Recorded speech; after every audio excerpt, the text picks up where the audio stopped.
kerajaannya kekal selamanya.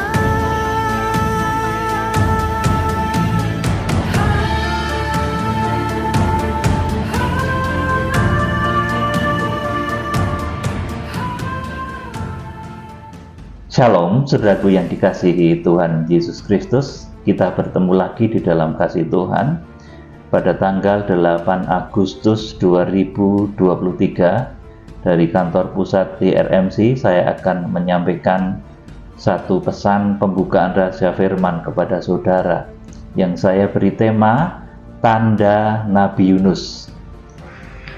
Saudara, apakah tanda Nabi Yunus itu, saudaraku? Adalah tanda bagi orang-orang yang tidak taat kepada seruan Tuhan, tidak taat kepada kebenaran firman Tuhan. Dan wujudnya, tanda Nabi Yunus itu berwujud kegelapan, kesesakan, kesulitan hidup untuk orang yang berbantah terhadap kebenaran firman Tuhan. Kalau di akhir zaman, orang yang tidak taat di dalam kebenaran firman Tuhan yang tertuang di dalam kitab Wahyu, maka mereka akan masuk di dalam masa antikris. Jadi orang-orang yang tidak taat di dalam pengajaran yang benar tentang akhir zaman, mereka pasti akan masuk masa antikris, saudaraku. Nah, saudara, dahulu Yunus itu berbantah dan lari dari panggilan Tuhan. Akhirnya diberi tanda oleh Tuhan masuk di dalam perut ikan selama 3 hari 3 malam. Nah, demikian pula orang yang mendengar kebenaran firman Tuhan di dalam kegerakan kitab Wahyu tentang pembukaan rahasia firman Tuhan yang benar di akhir zaman, tentang detail kronologis akhir zaman, tentang pembukaan rahasia firman Tuhan di akhir zaman.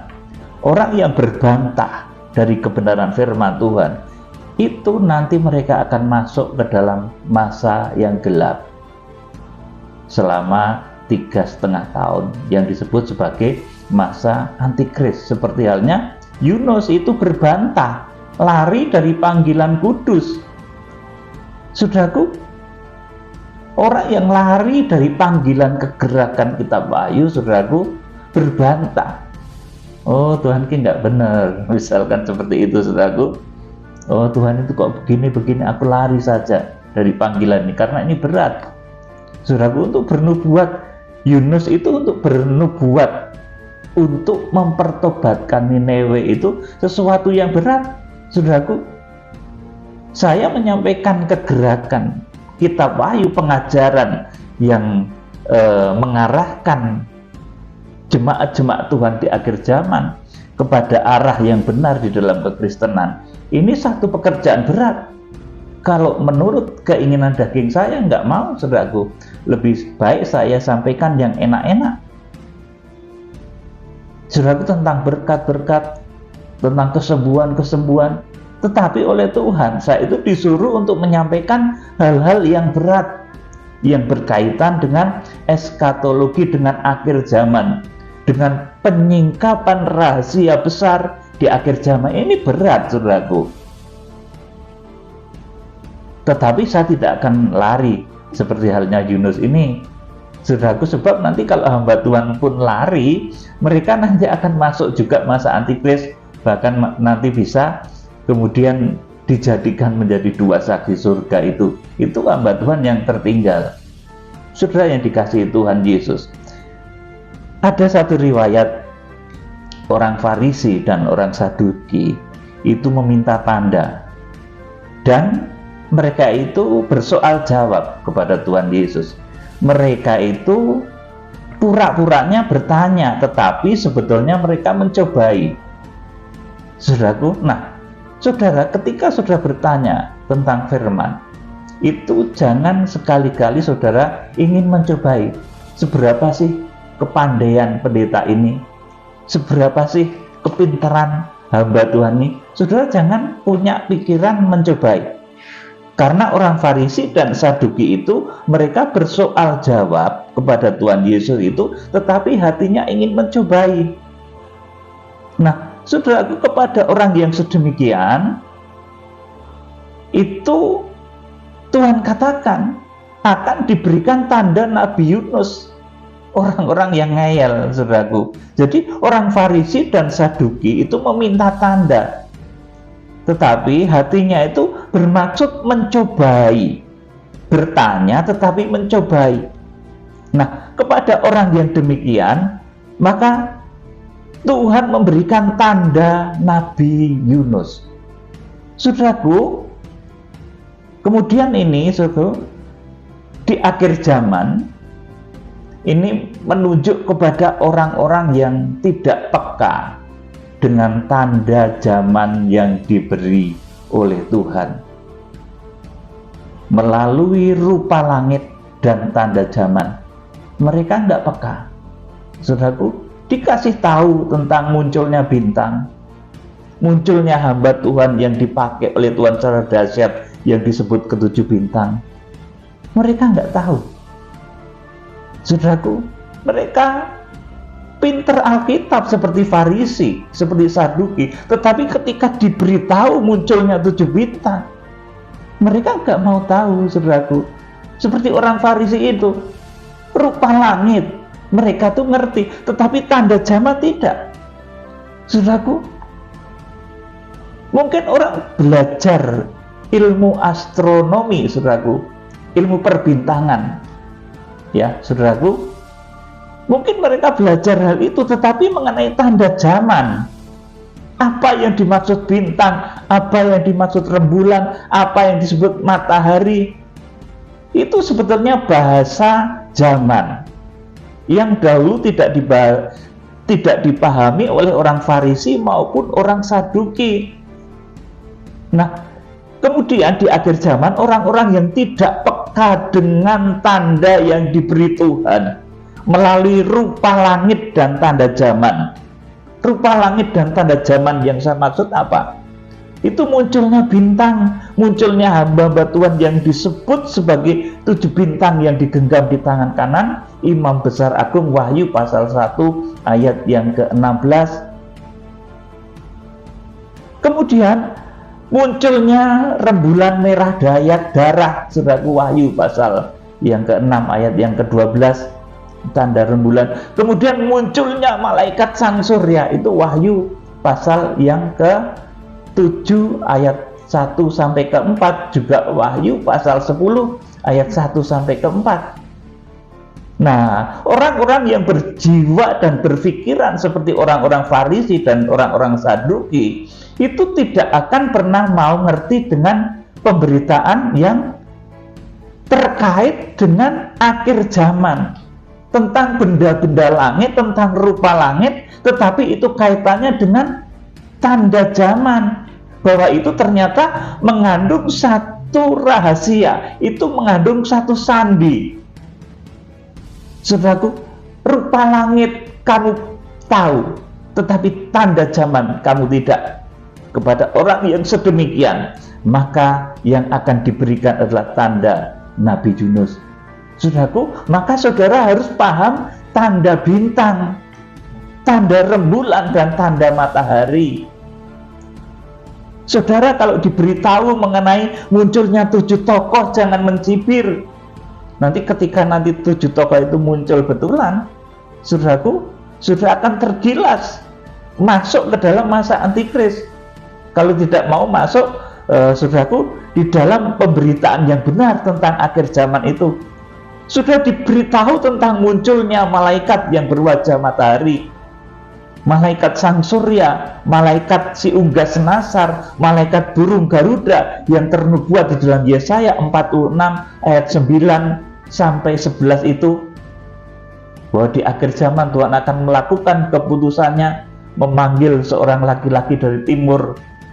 Saudaraku, seorang laki-laki yang telah ditetapkan oleh Tuhan. Saudara yang dikasih Tuhan, kalau orang diberitahu mengenai tanda zaman ini, saudaraku, orang yang pikirannya seperti orang Farisi dan orang Saduki, itu mereka nggak akan paham. Yang dipahami ya itu bintang betulan, matahari betulan, kemudian rembulan betulan. Kemudian kalau ada rembulan warna merah karena fenomena alam tertentu, kemudian ngomong, oh ini Tuhan mau datang, saudaraku. Saudara yang dikasih Tuhan, ini mengandung makna simbolik. Jadi orang-orang di akhir zaman harus bijaksana, jangan seperti orang Farisi dan Saduki yang pintar kalau membaca, saudaraku, oh mau ada gerhana matahari. Orang sudah ngerti, oh ini mau ada gerhana rembulan. Orang sudah ngerti, tetapi membaca tanda zaman, saudaraku, munculnya 7 bintang. Kalau dikasih tahu ngeyel, saudaraku. Munculnya rembulan, munculnya malaikat yang berwajah matahari yang akan memimpin kegerakan besar akhir zaman, itu ngeyel. Nanti ketika ini digenapi, saudaraku, orang-orang yang ngeyel sedemikian rupa itu, mereka akan masuk di dalam satu tanda yang merupakan tanda kegelapan. Itu tanda Nabi Yunus. Karena mereka ketika diberitahu dengan tanda yang baik, tanda bintang, seperti orang Majus yang dipimpin oleh bintang, saudaraku, ketika diberitahu tanda rembulan, ketika diberitahu tanda matahari, bahwa di akhir zaman itu muncul hamba-hamba Tuhan yang dipakai dahsyat seperti 7 bintang yang digenggam di tangan kanan Tuhan Yesus, bahwa di akhir zaman itu akan muncul tokoh dahsyat yang disebut malaikat sang surya. Mereka nggak mau tahu, saudaraku. Ketika itu digenapi, saudaraku, mereka nanti akan masuk ke dalam satu kegelapan. Kalau mereka tidak percaya dengan panggilan kudus, panggilan kegerakan akhir zaman ini, saudaraku, mereka akan masuk dalam masa-masa yang gelap. 3,5 tahun kegelapan, 42 bulan, 1260 hari. Jadi masa antikris, masa yang gelap itu 3,5 tahun ya, saudaraku. Tapi kalau dahulu ini Yunus itu masuk, saudaraku, di dalam perut ikan itu selama 3 hari 3 malam ya, saudaraku. Ini merupakan nubuat saja, karena Yunus berbantah, tidak mau taat ketika disuruh bernubuat oleh Tuhan untuk pertobatan Niniwe, saudaraku. Nah, saudara, jadi kepada orang-orang yang seperti orang-orang Farisi dan Saduki, mereka ngerti, mereka paham ilmu pengetahuan bahwa oh nanti tanggal sekian-sekian itu akan ada gerhana bulan, oh nanti sekian-sekian itu akan ada gerhana matahari. Saudaraku, mereka sudah ngerti. Tetapi ketika mereka diberitahu tanda zaman itu munculnya bintang-bintang, hamba-hamba Tuhan yang diurapi, munculnya malaikat sang surya, mereka tidak paham. Sampai Tuhan itu menegur orang-orang Farisi yang ngeyel dengan suara Roh Kudus. Saudaraku, jadi di akhir zaman orang-orang yang tidak peka dengan tanda yang diberi Tuhan melalui rupa langit dan tanda zaman, ini merupakan bahasa dari munculnya hamba-hamba Tuhan yang disebut 7 bintang atau ke-7 guru, munculnya malaikat sang surya. Itu, saudaraku, tanda zaman, saudaraku. Itu tanda zaman yang disimbolkan oleh Tuhan dengan rupa langit, saudaraku. Nah, orang Farisi itu pahamnya rupa langit saja, tetapi tanda zaman tidak, saudaraku. Orang yang tidak peka dengan tanda yang diberi melalui rupa langit dan tanda zaman, munculnya tokoh-tokoh akhir zaman, munculnya malaikat sang surya, mereka tidak akan beroleh petunjuk yang benar tentang akhir zaman, saudaraku. Atau orang-orang yang undur dari panggilan kegerakan akhir zaman, saudaraku. Ini seperti halnya Yunus yang lari dari panggilan Tuhan. Yang akan ditemui mereka nanti adalah hari-hari yang penuh kegelapan, saudaraku. Masa antikris nanti akan menjebak mereka seperti Yunus yang dilemparkan ke dalam lautan kemudian ditelan oleh ikan selama 3 hari 3 malam. Maka kepada orang-orang yang sedemikian, yang tersedia baginya adalah hari-hari yang penuh kegelapan, yaitu masa antikris yang terjadi selama 3,5 tahun, sebagaimana Yunus lari dari panggilan kudus. Demikian orang yang lari dari panggilan kudus ke gerakan kitab Wahyu, ke gerakan akhir zaman, mereka akan menemui hari-hari sulit yang disebut sebagai masa antikris. Karena di luar pimpinan bintang Tuhan, hamba-hamba Tuhan yang diurapi, saudara, saya beritahu, hamba-hamba Tuhan yang diurapi itu bukan kemudian menunjuk kepada grup atau organisasi gereja tertentu. Itu nanti akan muncul dari berbagai denominasi gereja, hamba-hamba Tuhan yang diurapi itu, tetapi harus memenuhi syarat sebagai bintang. Kemarin ada yang tanya, Pak Peter, apakah 7 bintang itu dari grup IRMC semua, dari tim IRMC? Oh ya tidak, itu dari seluruh penjuru bumi, dari berbagai aliran gereja, dari berbagai denominasi gereja. Seperti itu, saudaraku. Jadi dari berbagai denominasi gereja yang memenuhi kriteria sebagai bintang Tuhan, itu tokoh yang akan dipakai oleh Tuhan. Saudara, kepada orang-orang yang tidak paham dengan munculnya bintang di akhir zaman, munculnya 7 bintang, munculnya 7 guru, munculnya malaikat sang surya, maka kepada orang-orang yang sedemikian, saudaraku, itu nanti tersedia baginya hari-hari yang penuh kegelapan, yaitu masa antikris, karena mereka nggak ngerti pemberitaan akhir zaman yang benar itu seperti apa. Kitab Wahyu, saudaraku, tanpa dibuka dengan rahasia ke-7 bintang, itu nanti akan tidak ketahuan, saudaraku. Rahasianya akan morat-marit. Boleh saudara mencoba mengotak-atik kitab Wahyu, tetapi saudara tanpa mengetahui rahasia ke-7 bintang itu siapa, saudara nanti akan menemui jalan buntu. Ketika kitab Wahyu pasal 6 saja sudah mulai sulit, apalagi nanti menginjak Wahyu pasal 10, itu susah sudah, saudaraku. Wahyu pasal 12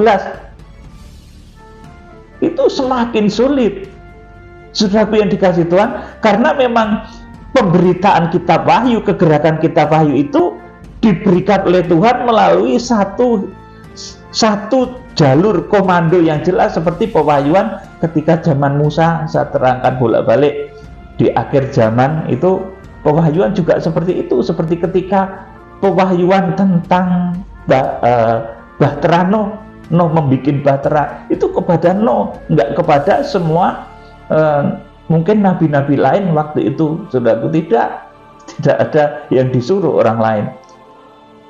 Membikin tabernakel pun seperti itu, saudaraku. Tidak ada Musa di negara lain, mungkin di Indian sana, saudaraku, di Amerika Latin, di Afrika, nggak ada Musa lain yang disuruh membuat tabernakel.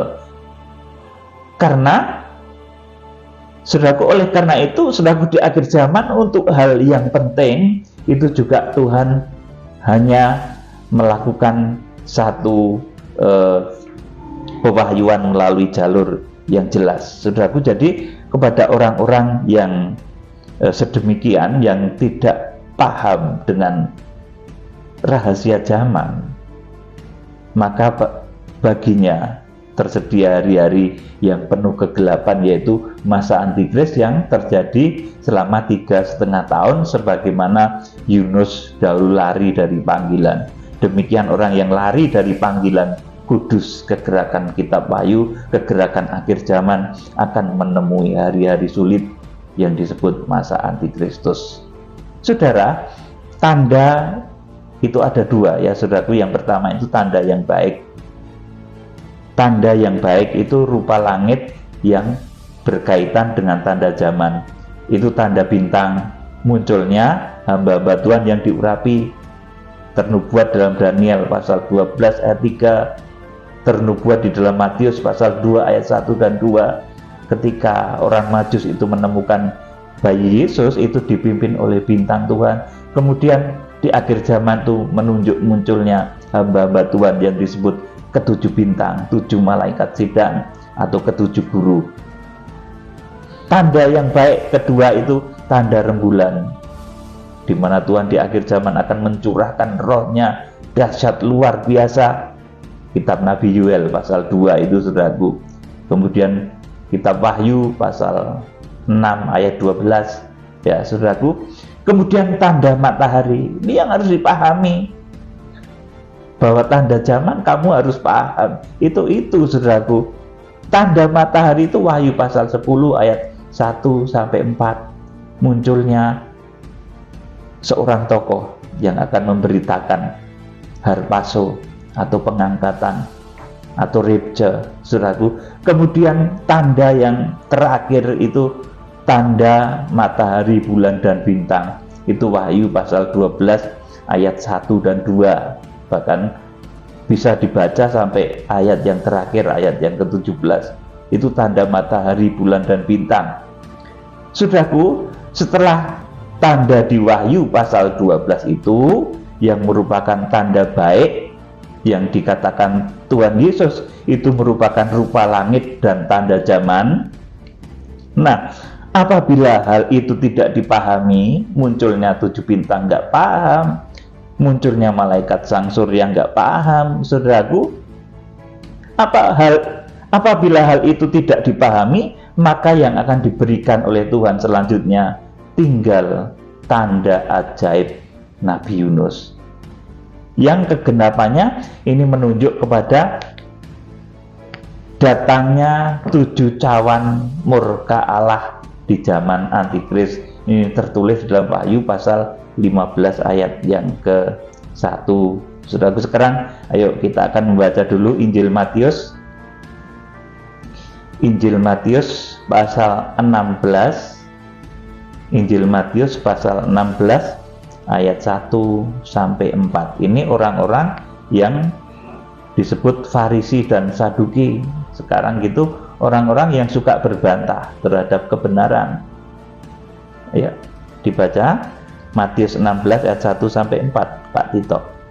Kemudian datanglah orang-orang Farisi dan Saduki hendak mencobai Yesus. Iya, mencobai. Terus mereka meminta supaya ia memperlihatkan suatu tanda dari surga kepada mereka. Terus, tetapi jawab Yesus, pada petang hari karena langit merah, kamu berkata, hari akan cerah, dan pada pagi hari karena langit merah dan redup, kamu berkata, hari buruk.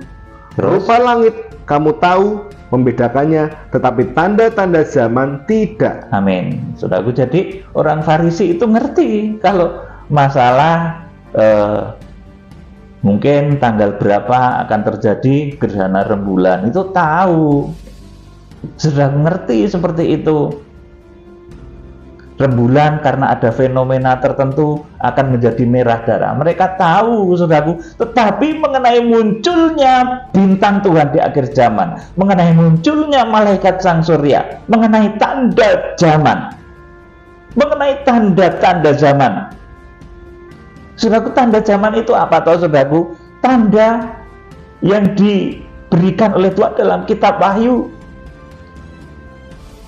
yang kemudian disebut sebagai maka tampaklah tanda besar di langit, seorang perempuan berselubungkan matahari, bulan, dan bintang itu, saudaraku. Jadi rupa langit itu isinya apa? Bintang, rembulan, dan matahari.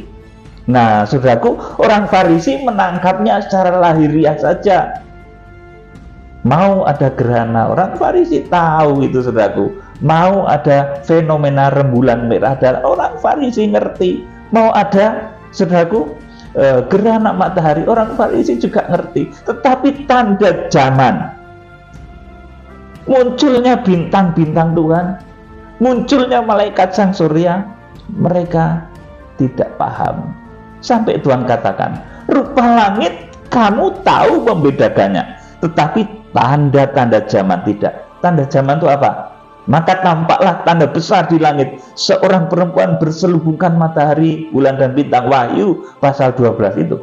Nah, kalau itu diabaikan, tidak paham juga, maka selanjutnya yang akan datang itu adalah tanda ajaib Nabi Yunus, yang isinya hari-hari yang penuh kegelapan, yang isinya adalah penghukuman. Saudara, kita akan membaca Injil Matius 16 tadi ayat yang keempat. Angkatan yang jahat dan tidak setia ini menuntut suatu tanda, tetapi kepada mereka tidak akan diberikan tanda selain tanda Nabi Yunus. Lalu Yesus meninggalkan mereka dan pergi. Amin. Jadi kepada orang yang berbantah dengan kebenaran firman, dengan pembukaan rahasia firman, itu kepada mereka itu sudah disediakan oleh Tuhan tanda Nabi Yunus. Tanda Nabi Yunus itu apa, saudaraku? Kegelapan.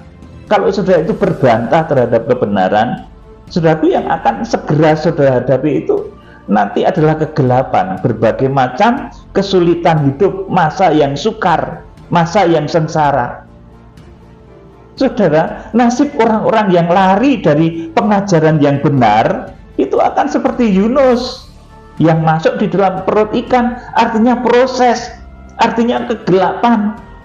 Makanya kalau sudah mendengarkan kebenaran, itu taati. Sampai Tuhan 7 kali kepada jemaatnya di akhir zaman berbicara, dengarkanlah suara Roh. Barang siapa bertelinga, hendaklah ia mendengarkan apa yang dikatakan Roh kepada jemaat-jemaat. Itu Wahyu pasal 2 dan Wahyu pasal 3. 7 kali Tuhan tuh ngomong seperti itu, supaya manusia mengerti tanda-tanda zaman. Tidak hanya mengenal rupa langit saja, tetapi harus mengerti tanda zaman. Kalau sudah muncul 7 bintang, hamba Tuhan yang diurapi, 7 bintang, 7 malaikat sidang, atau 7 guru.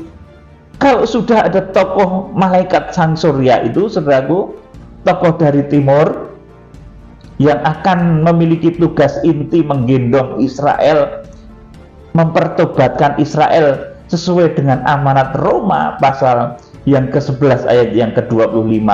Jadi suatu ketika itu kuota keselamatan untuk bangsa non-Israel itu ada batasnya, saudaraku. Surga itu ada ukurannya. Jumlah orang yang selamat itu ada ketetapannya. Dan kalau itu sudah penuh dari bangsa non-Israel, maka kemudian ada amanat agung di akhir zaman untuk kembali menyayangi Israel.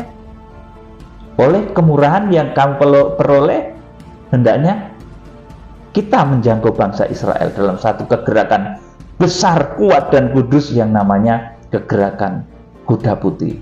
Nah, saudaraku, orang-orang yang lari dari pengajaran yang benar itu akan seperti nasibnya Nabi Yunus, masuk dalam kegelapan. Saudaraku, mungkin kalau belum masa Antikris, ya saudara nanti akan masuk proses yang membuat saudara gelap, masuk masa sengsara. Saudara, kita akan baca ini kisahnya Nabi Yunus, ya.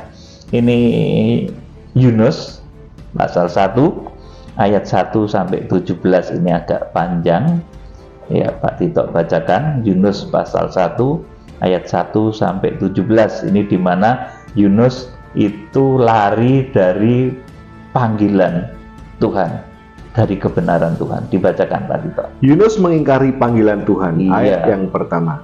Iya. Datanglah firman Tuhan kepada Yunus bin Amitai, demikian: bangunlah, pergilah ke Niniwe, kota yang besar itu, berserulah terhadap mereka, karena kejahatannya telah sampai kepadaku.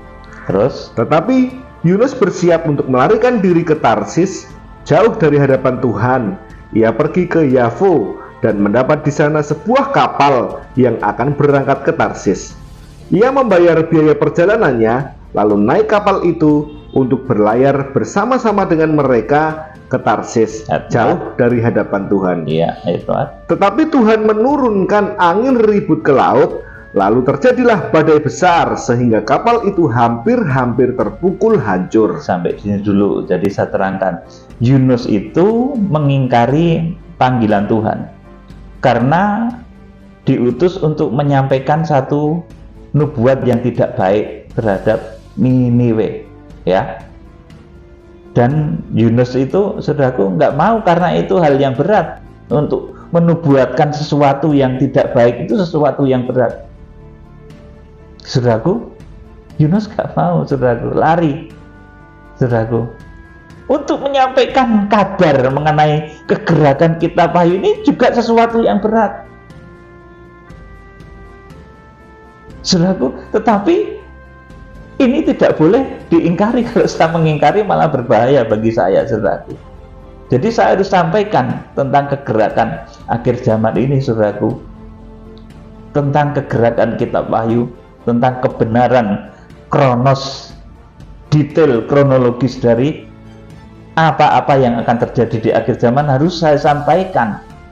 Tentang munculnya 7 bintang, munculnya malaikat sang surya itu harus saya sampaikan, karena itu kebenaran yang membuat kita nanti mengerti rahasia zaman. Jadi kalau orang itu lari dari firman kebenaran, itu nanti mereka akan nasibnya itu sial seperti Yunus ini. Ini tanda Yunus itu seperti itu. Bagi orang-orang yang tidak taat terhadap firman, itu mereka akan ketemu dengan tanda Nabi Yunus. Diteruskan ayat yang kelima. Awak kapal menjadi takut, masing-masing berteriak-teriak kepada Allahnya, dan mereka membuang ke dalam laut segala muatan kapal itu untuk meringankannya. Tetapi Yunus telah turun ke dalam ruang kapal yang paling bawah dan berbaring di situ, lalu tertidur dengan nyenyak. terus. Datanglah nahkoda mendapatkannya sambil berkata, bagaimana engkau tidur? Bagaimana mungkin engkau tidur begitu nyenyak? Bangunlah, berserulah kepada Allahmu. Barangkali Allah itu akan mengindahkan kita sehingga kita tidak binasa. Lalu berkatalah mereka satu sama lain, marilah kita buang undi supaya kita mengetahui karena siapa kita ditimpa oleh malapetaka ini. Terus mereka membuang undi dan Yunuslah yang kena undi. ya, meskipun diundi ya tetap kena sial, saudaraku. Orang itu kalau lari dari kenyataan kebenaran firman Tuhan, membantah dari kebenaran firman Tuhan, dari kebenaran rahasia firman, saudaraku, mereka meskipun mengadu nasib lah, saudaraku, wah saya lari dari panggilan kegerakan, nggak mau, itu berat, saya lari mencari peruntungan, main undi, saudaraku, saudara tetap nanti kalah juga, saudaraku. Jadi saudaraku, meskipun diundi ya tetap sial, saudaraku.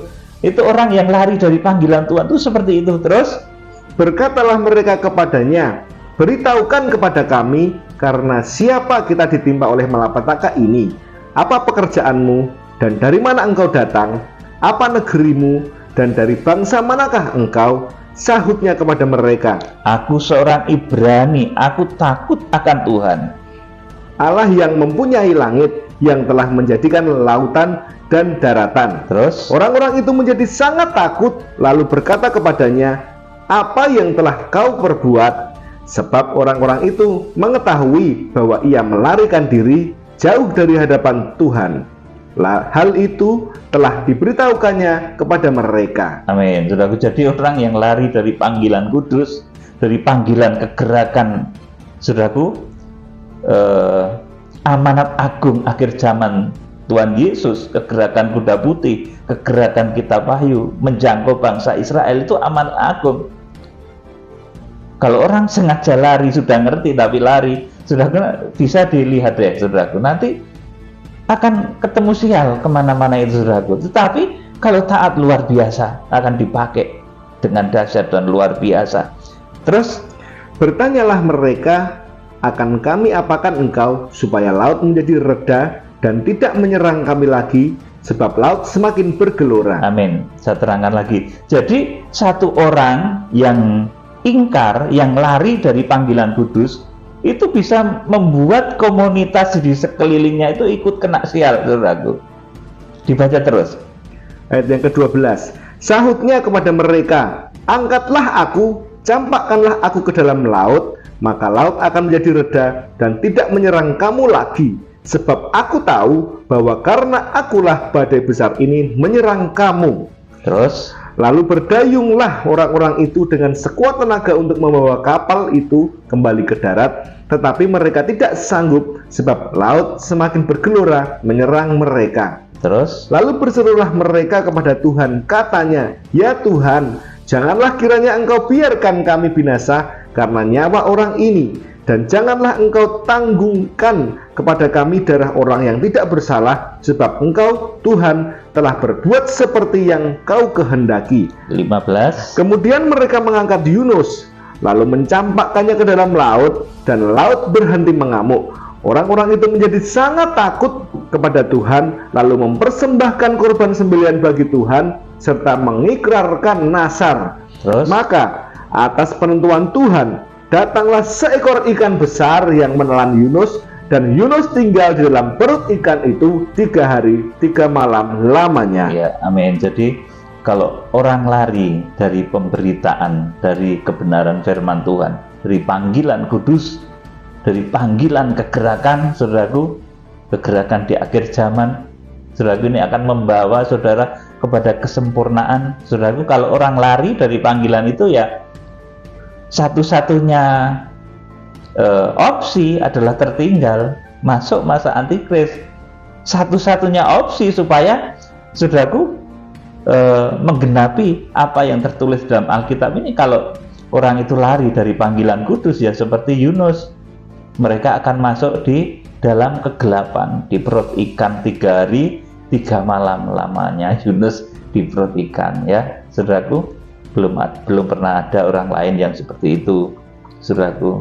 Jadi ini Yunus itu tinggal di perut ikan 3 hari 3 malam lamanya. Ini menunjuk kepada orang-orang di akhir zaman yang menentang kebenaran firman Tuhan, yang mencobai, saudaraku, seperti tabiatnya orang Farisi dan orang-orang Saduki.